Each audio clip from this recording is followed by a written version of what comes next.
You are looking at Julian's pronunciation guide, where we look at how to pronounce better some of the most mispronounced words in the world, like this other curious word. But how do you say what you're looking for today?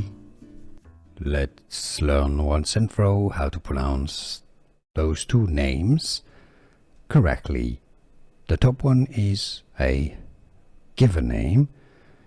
Yes, it comes from the Scottish island of Islay, which is the bottom one.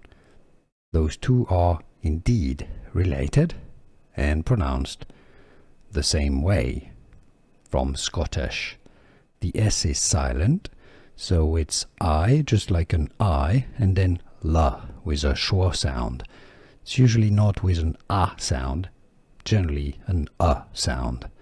From Scottish, how to pronounce. Those are homophones, even though the spellings are different. Islay, Islay. It's easy once you know Islay.